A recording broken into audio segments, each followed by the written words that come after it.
As you can tell by all the Jeep videos, I've always been a car guy. Anything loud, V8 engines, I love it. I've always loved NASCAR, and this is how I came to like Corey Lajoie. So, growing up, I was an Earnhardt fan. That made me an Earnhardt Jr. fan. Earnhardt Jr. goes to 88. I'm still a fan.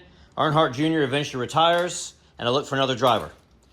And it's got to be a Chevy. So originally it's Chase Elliott. And I still like Chase Elliott, don't be wrong. Chase, he's a Georgia boy, same place I'm from. Watched him race at Atlanta Motor Speedway. Watched his dad race at Atlanta Motor Speedway on the big track and the little quarter-mile track. But Corey, that's not Corey Lajoie. That's David Reagan. Corey Lajoie was driving a Dr. Pepper car. And I like Dr. Pepper. If you guys don't know this, I actually drove the Dr. Pepper car myself at Atlanta Motor Speedway. Like 2001, like in February. It wasn't a race.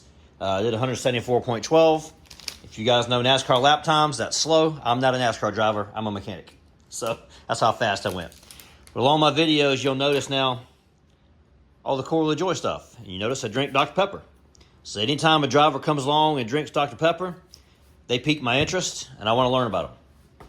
So Corey Lajoie's in a Dr. Pepper car. He piques my interest. He didn't drive a Chevy, so I ended up not pulling for him. I went with Chase Elliott. But a couple years later, Corey Lajoie signs on with Spire. Now he's in a Chevy, number 7 car. That's when I became a Lajoie fan. That's when I bought all the stuff. Guys, I don't buy NASCAR gear.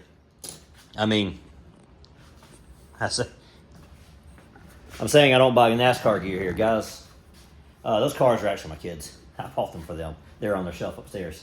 But I don't buy gear. I bought a T-shirt. I bought this koozie at Atlanta Motor Speedway from the car hauler out there to trailers, and trying to support the cause for him, help him out. Unfortunately, Corey Lajoie, as of last week, lost his ride.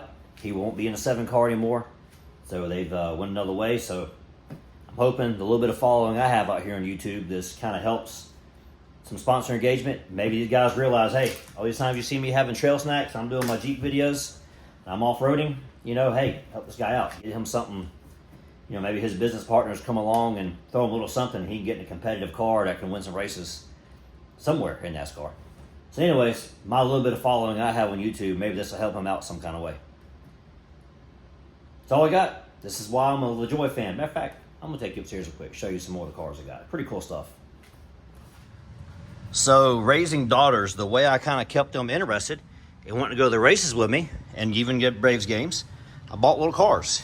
They could relate to these cars. And then they would pull for them when they go to the tracks.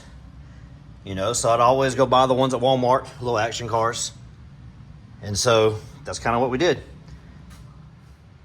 So doing this has kept them engaged in the things I like doing with them. Braves games, watching NASCAR. Then, of course, these trophies, these are all theirs. Stuff they've done, cheerleading and softball and marching band. Look, I even kept them into Jeeps a long time ago. They ripped the wheels off the car. Good Lord, this is a JK. I've had that thing for years. Long before I could afford a Jeep, I bought a die-cast one and showed them how cool Jeeps were. But this is just all their stuff. Obviously, aircraft, you guys know, I'm a mechanic. I love airplanes. And I worked on them a long time. So, yeah, you see all the NASCAR stuff in here. So, this is why I'm a Corey Lajoie fan.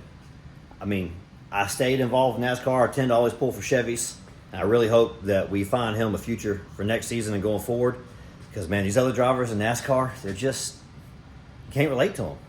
They're not, and it's not that they're not relatable. It's that the business model of NASCAR is corporate now. You have to have corporate sponsorship to make it. And these guys, I think they don't want to upset their sponsors. So they recluse. When the race is over, you don't see them anymore. And so I think a guy like Corey, who has a podcast and talks about stuff behind the scenes, that makes him relatable, that makes him likable. And, Denny Hamlin kind of had that going for a little bit, but he kept getting fined with his podcast stuff. So you notice lately his podcast ain't that good no more.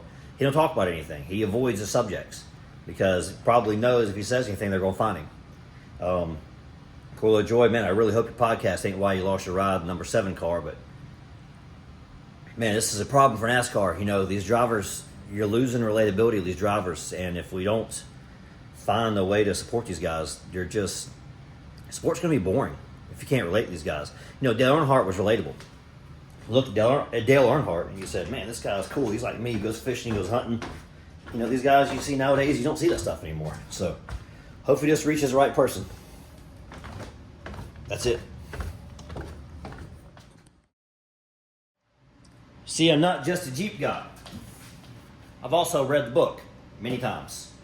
I also can play all these instruments, although I'm not very good on that banjo. I just started learning it. Oh, the electric. Got the electric, got the mandolin, got the guitar, the piano.